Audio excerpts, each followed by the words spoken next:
Personal story segment tonight. Author Richard Dawkins is a committed atheist whose new book says evolution should be taught to every child, and faith-based beliefs like intelligent design are hooey. His book is called The Greatest Show on Earth, The Evidence for Evolution, and I spoke with Mr. Dawkins a few days ago.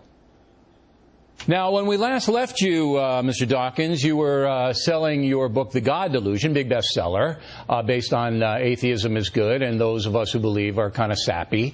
Now, I want to show the audience the key part of that interview, and then we'll get to your new book. Roll the tape. I'm throwing in with Jesus rather than throwing in with you guys, because you guys can't tell me how it all got here. You guys don't know. We're working on it. Physicists are working. When you get it, then maybe I'll listen. Yeah. Well, no, I mean, if you look at the history of science over the centuries, the amount that's gained in knowledge each century is stupendous. In the beginning of the 21st century, we don't know everything. All right, when you guys figure it out, then you come back here and tell me, because until that time, I'm sticking with Judeo-Christian philosophy. So now, tell me where I'm going wrong here.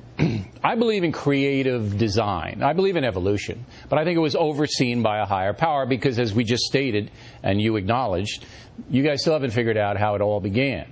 There's a great deal that science hasn't worked out, and we don't know how it all began. But it's a most extraordinary piece of warped logic to say that because science can't answer a particular question, you're going to throw in your lot with Jesus. And there's no evidence that he did it either. You'll never get any evidence for any of them. Throw in your lot with science, which at least is working on the problem. Well, here's the problem that I have with throwing him in lot with science. Science doesn't advance the human condition in any moralistic way, and Jesus did. See, my thesis is that if everybody followed the teachings of Jesus Christ, that we'd have peace on earth, love your brother, everybody love one another, and we'd almost be an idyllic civilization.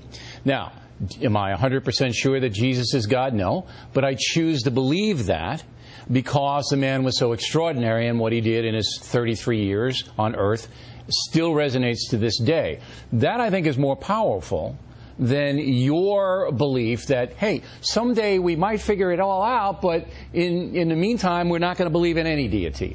Why would you muddle up the question of giving you a moral compass for life, which is important, with the other question, which is explaining the nature of the world, the nature of life, the nature of the universe? That's what science is about. Okay, and I understand that, but I don't think that my belief system contradicts science. And I do believe that there is a higher power, and in my life, I can point to it, I see it. But what disturbs me about you guys, and I'm putting you into this category perhaps unjustly, is that you seem to look down on believers. Well, there is a problem when you guys, if I could turn it back on you, try to say that because you believe what you do, because of a holy book and because of the way you've been brought up, therefore that entitles you to go into science classes and tell teachers what they can or cannot teach. You may think that God oversaw evolution, and that's a point of view that you could probably defend, but leave it out of the science class. It's not fair to leave it out of the science class if the science class is incomplete.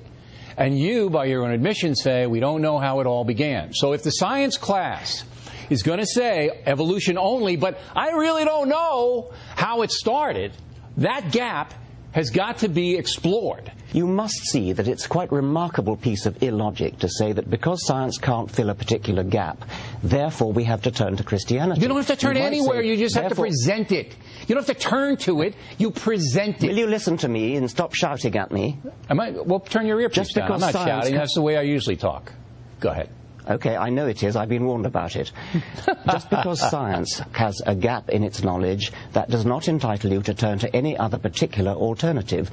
Pick on a better science. No, that's fascism. For you to say that you can't mention fascism? For you to say that you cannot, in a public school classroom, a science classroom, talk about brilliant men, and I mean brilliant, smarter than you, who do believe in a higher power, who do believe that there was an overseer of the universe. If you insist you can't even mention it, that is fascism, sir. What you called fascism was my statement that if science can't answer something, you should therefore turn to Christianity. Not turn, if a particular scientific theory doesn't work, do some better science. No. You present in the science classroom all the alternatives that are legitimate. Now, Adam and Eve, you don't have to do that. All right, that's for the biblical portion of a theology class. But, as I said, there are more believers than non-believers, and that should be presented. I'll give you the last word. Science is unique in that it does base itself upon evidence rather than upon superstition, upon authority, upon holy books, or upon revelation. All right, the book is The Greatest Show on Earth. Mr. Dawkins,